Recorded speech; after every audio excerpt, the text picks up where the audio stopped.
چای و سمبوسه. کی باور میکنه بریتانیایی باشی؟ انقدر بدبخت. یعنی چی؟ مگه بریتانیایی یا نمیتونن شانس بد داشته باشن؟ تا الان کسی همچین چیزی ندیده. همه دنیا که دست اوناست. هر سعودی یه سقوطی داره. پس تو میگی یه روز تو میتونی صعود کنی یا عموت میخوره زمین سقوط میکنه. من بی صبرانه منتظر اون روز هستم. انتقام این روزاتو بگیر. من همچین آرزویی ندارم. عجب. و این زندگی همینو میخواستی؟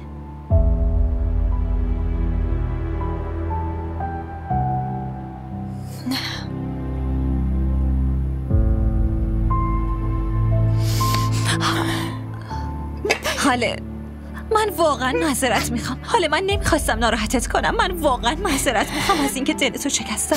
منو ببخش حاله. منو ببخش. واقعا متاسفم. چی شده؟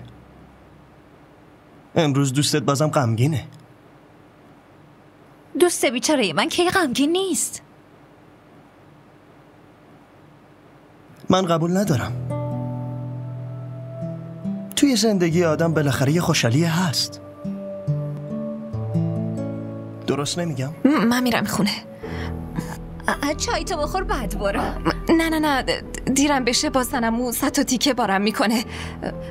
بذار برم. دیروز نمیدونی چند تا حرف و طعنه ازشون شنیدم. من نمیذارم بدون خوردن چای تا از اینجا بری. لطفاً چای تو بخور. تو چی شد؟